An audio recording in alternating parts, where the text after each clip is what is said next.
தமிழ் நெஞ்சங்கள் அனைவருக்கும் என்னுடைய அன்பான வணக்கங்கள்.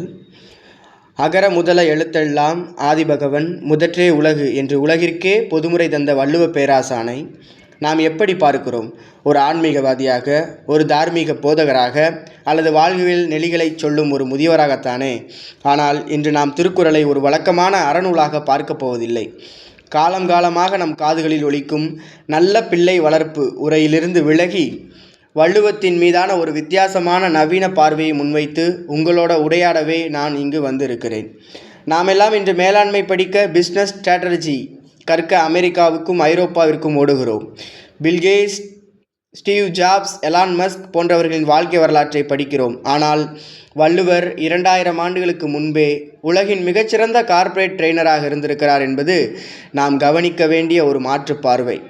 ஒரு நிறுவனத்தில் தகுதியான ஆட்களை எப்படி தேர்ந்தெடுக்க வேண்டும், யாரை எங்கே அமர்த்த வேண்டும் என்று இன்றைக்கு பெரிய பெரிய நிறுவனங்கள் திணறுகின்றன. மனிதவள மேம்பாடு எனப்படும் HR வேலையை வள்ளுவர் தெரிந்து வினையாடல் என்ற அதிகாரத்தில் மிக எளிமையாக உடைக்கிறார். இதனால் இவன் முடிக்கும் என்றாய்ந்து அதனை அவன்கண் விடல் என்கிறார்.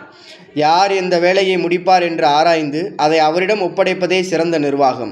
இதைவிட சிறந்த மேலாண்மை சூத்திரம் உலகத்தில் வேறு எங்குமே இருக்க முடியாது. இன்றைய வணிக உலகம் ரிஸ்க் எடுப்பதை பற்றி பேசுகிறது.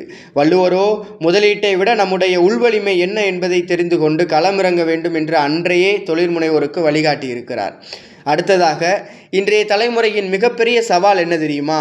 மன அழுத்தம், மனச்சோர்வு மற்றும் எதற்கெடுத்தாலும் கோபப்படுவது.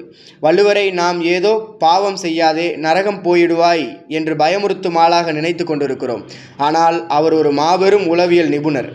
உள்வதெல்லாம் உயிர் உள்ளல் என்று அவர் சொன்னது வெறும் கனவு காணுங்கள் என்பதற்காக அல்ல. மனித மூளையின் ஆழ்மனம் வேலை செய்யும் விதத்தை அன்றே கணித்து நம் எண்ணங்களின் தரமே நம் வாழ்க்கையின் தரம் என்பதை உணர்த்திய உளவியல் பார்வை அது. கோபம் வரும்போது தியானம் செய் என்று அவர் மொட்டையாக சொல்லவில்லை. தன்னைத்தான் காக்கின் சினம் காக்க என்கிறார். அதாவது, உனக்கு உன்மேல் சுயநலம் இருந்தால், உன்னை நீ உண்மையாக நேசித்தால் முதலில் கோபத்தை விடு என்கிறார். ஏனெனில் அது உன்னைத்தான் முதலில் அழிக்கும் என்கிறார். எவ்வளவு பெரிய சுய உளவியல் பார்வை பாருங்கள். வள்ளுவரை அமைதியான, சாந்த சொரூபியான ஒரு முனிவராகவே நாம் படங்களில் பார்த்து பழகிவிட்டோம். ஆனால் வரிகளில் அவர் ஒரு அசாத்தியமான புரட்சியாளர். அரசனை இறை என்று வாழ்த்திய அதே வள்ளுவர், ஒருவேளை இந்த உலகை படைத்தவன் மனிதனை பிச்சை எடுத்துத்தான் வாழ வேண்டும் என்று படைத்திருந்தால் அவனும் அலைந்து கடட்டும் என்று சாபம் விடுகிறார். இறந்தும் உயிர் வாழ்தல் வேண்டின் பறந்து கெடுக உலகேற்றி யான் என்று கடவுளை உலக உருவாக்கியவனை பார்த்து இப்படி ஒரு கேள்வி கேட்கும் துணிச்சல் ஒரு மாபெரும் புரட்சியாளருக்கு அன்றி வேறு யாருக்கு வரும்? அதேபோல் உலகம் எவ்வளவு சுழன்றாலும் ஏர்தொழிலின் பின்னால் தான் வரவேண்டும் என்று உழவர்களின் முக்கியத்துவத்தை பேசியதன் மூலம் உழைக்கும் வர்க்கமே சமூகத்தின் அச்சாணி என்ற மார்க்சிய பார்வையை மார்க்சியம் பிறப்பதற்கு முன்பே தமிழ் மண்ணில் விதைத்தவர் நம் வள்ளுவர். அதேபோல வள்ளுவரை காதல் என்று வந்துவிட்டால் நாம் அண்ணாந்து பார்க்க வேண்டும். சங்க இலக்கியங்கள் கூட தலைவி அழுது புலம்புவாள், தலைவன் அவளை பிரிந்து பொருள் தேடச் செல்வான். ஆனால் வள்ளுவரோ காதலில் ஆணும் பெண்ணும் சமம் என்கிறார். கடலென்ன காமம் உழந்தும் மடலேரா பெண்ணிற் பெருந்தக்கது இல் என்று எழுதுகிறார். ஆண்கள் தங்கள் காதலுக்காக பொதுவெளியில் மடலேறி துதிப்பார்கள். ஆனால் பெண்கள் தங்கள் காதலை வெளியில் சொல்ல முடியாமல் மனதுக்குள்ளேயே தாங்குவது கடலை விட பெரிய மனவலிமை கொண்டது என்கிறார். பெண்ணின் மன வலிமையை கொண்டாடும் ஒரு ஆகச்சிறந்த பெண்ணியவாதியாக வள்ளுவர் இங்கே மெல்லிக் கொண்டிருக்கிறார்.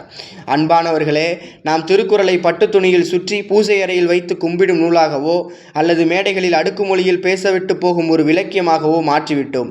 அதுதான் நாம் செய்த தவறு. திருக்குறள் என்பது ஒரு பழைய வரலாற்று பெட்டகம் அல்ல. அது எக்காலத்திற்கும் பொருந்தும் ஒரு வாழும் ஆவணம். அதை ஒரு மத புத்தகமாகவோ வெறும் மதிப்பெண் வாங்கும் பாட புத்தகமாகவோ பார்க்காமல் ஒரு சிறந்த விஞ்ஞானியாக, ஒரு பொருளாதார வல்லுநராக, எதிர்காலத்தை கணிக்கும் தீர்க்க தரிசியாக நாம் மாற்று கோணத்தில் அணுக வேண்டும். அப்படி அணுகும்போதுதான் வள்ளுவம் நம் அன்றாட வாழ்வின் தூணாக மாறும். எப்பொருள் யார் யார்வாய் கேட்பினும் அப்பொருள் மெய்ப்பொருள் காண்பதறிவு என்ற வள்ளுவரின் வரிகளுக்கு ஏற்ப வள்ளுவரையே நாம் இன்று புதிய மெய்ப்பொருளோடு, புதிய கண்ணாடியோடு காண்போம். இந்த வித்தியாசமான பார்வை நம் சிந்தனையை விரிவுபடுத்தட்டும், நம் வாழ்வை வளப்படுத்தட்டும் என்று கூறி என் உரைக்கு திரையிடுகிறேன். நன்றி, வணக்கம்.